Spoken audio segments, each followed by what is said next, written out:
Я недавно поступил в университет, и на первой же паре преподаватель задал вопрос. Ну, студентики, а вообще зачем вы поступили? Но ответы на него поразили даже меня. А меня мама за хлебом отправила, а друга по пути увидел, он говорит, я в университет иду, так я за ним пошел.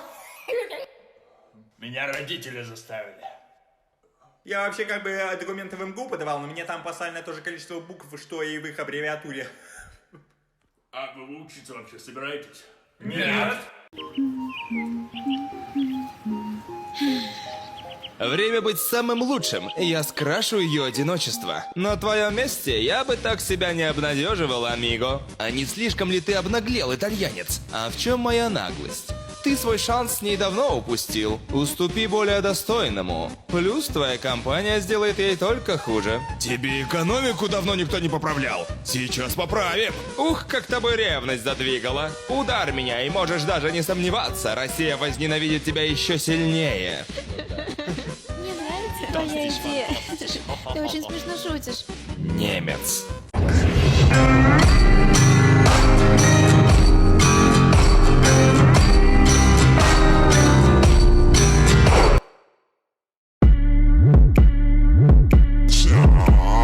Здесь кто-нибудь есть? Ist hier jemand? Кинстейн Касса. Quace qualcuno. Якелька. Is hier jemand here? Jelenetko of the Один ноген here? Жена никогда не должна спорить при людях. Если муж сказал, что сахар черный, значит черный.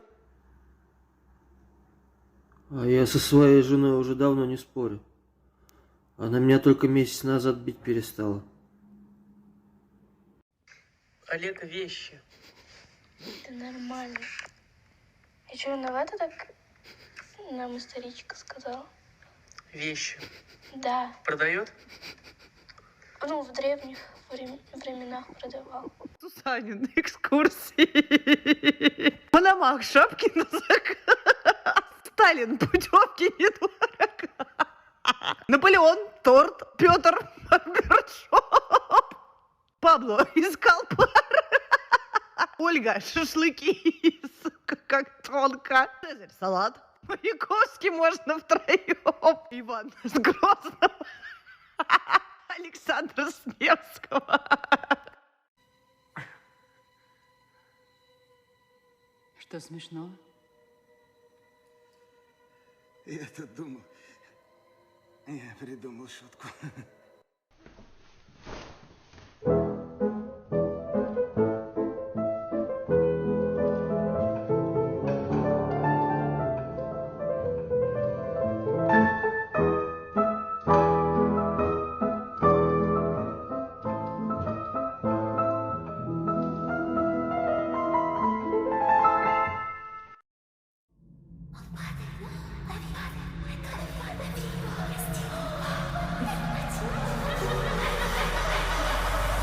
Шапито играют в прятки сотни сломанных людей.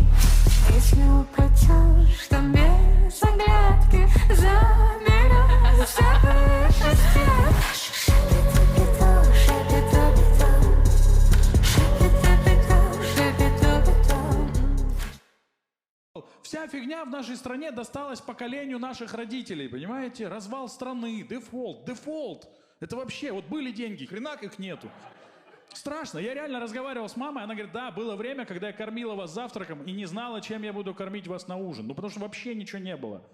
Я вот недавно смотрел репортаж по Animal Planet, и там показывали, когда засуха в саванне, хищники не боятся отпускать от себя детенышей, потому что, ну, жрать нечего, умрет. Это естественный отбор.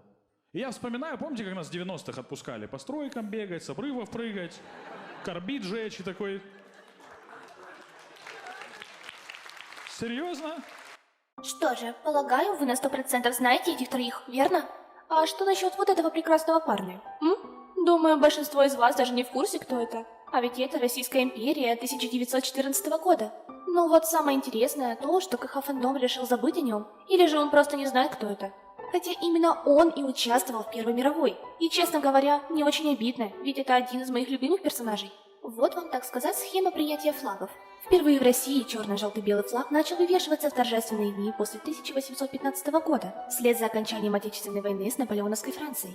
11 июня 1852 года император Александр II собственноручно утвердил рисунок с расположением гербовых черно-желто-белого цветов империи на знаменах. Флаг был создан по почину государя императора Николая II во время Первой мировой войны в 1914 году. Бело-синий-красный с черным двуглавым орлом на золотом поле в левом верхнем углу, представляющий собой олицетворение лозунга «Единение царя с народом». Так что очень... Толян! Иди сюда! Тут же меди килограмм на 50! Ах ты уедь!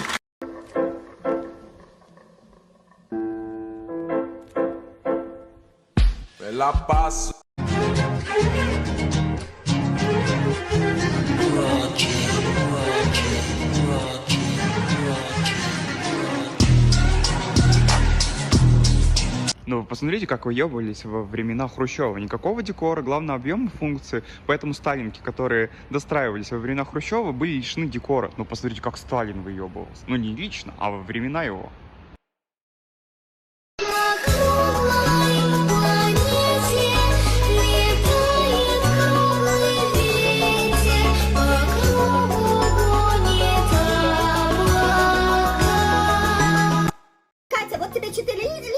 Я хочу машину. Нет, курс клена к тополю упал. Принимаем каштанами. Тогда держите газоблок. Мы накроем стол и выпьем за любовь, и будет хорошо. Все будет хорошо, тебя свои пырнут ножом. Если ты болен на голову, значит вооружен. На этих кадрах Санкт-Петербург, или как его называют нелюбители произносить много букв, СПБ. По нашей информации, идея уменьшить количество символов в названии города принадлежит Сергею Шнурову. Это питерский эксперт по сокращению длинных предложений до 3 букв. Именно вот так вот выглядит главная улица Питера, проспект Александра Невского. Как говорит сам Александр Невский, вот так вот, вот так вот, вот так вот. А это легендарная питерская улица Думская. По нашей информации, она названа в честь игры Doom. Ведь здесь, так же как и в игре, ночью можно встретить ужасных тварей. Легендарная цитата классика гласит: «Это разборка питерская». Фраза была придумана не случайно, ведь именно в Петербурге происходило огромное количество исторических конфликтов. Убийство Распутина, дуэль Пушкина и Дантеса, баталия Натальи морской пехоты и водителя автобуса. Кстати, последнее событие многие относят к Москве. Но, как известно, это происходило в другом культурном городе. Вячеслав отчертил себе недельку погулять по Питеру специально для России-23.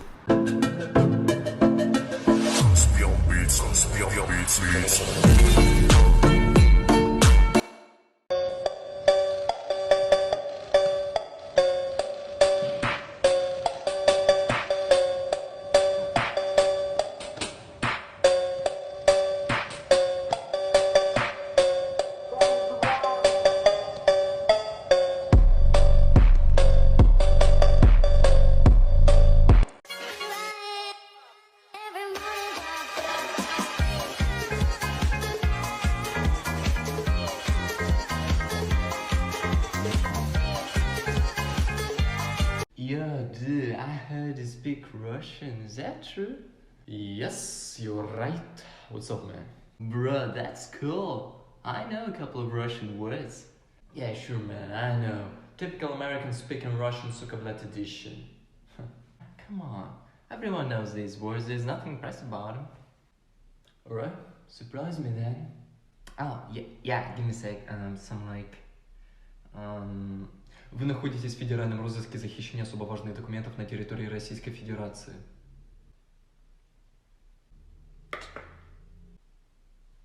That was quite a set of vocabulary.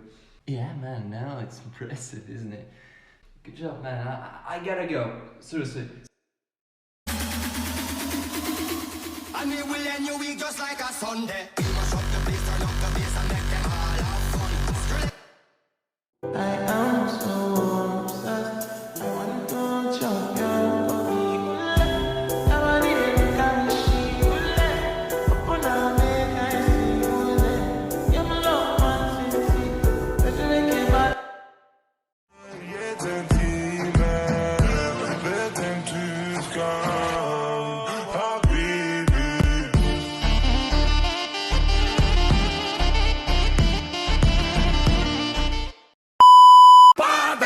антидепрессанта, антидепрессанты, антидепрессанты. Подари мне Санта, подари мне Санта, антидепрессанты.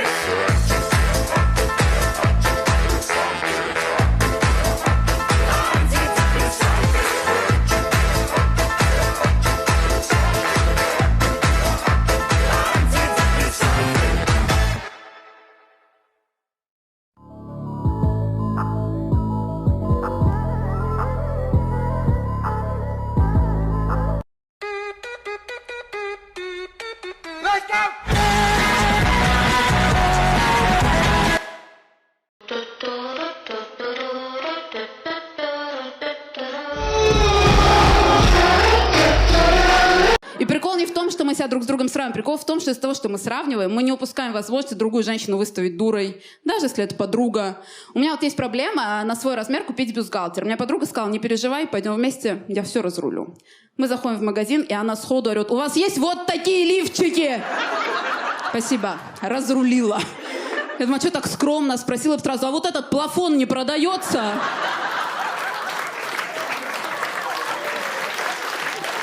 Есть же вот этот прикол, что подруги всегда чисто случайно вообще не ту фразу очень громко говорят. Когда вы сидите, она такая: что дала проводнику? И потом шепотом: на чай? А уже поздно, уже в плацкарте все проснулись.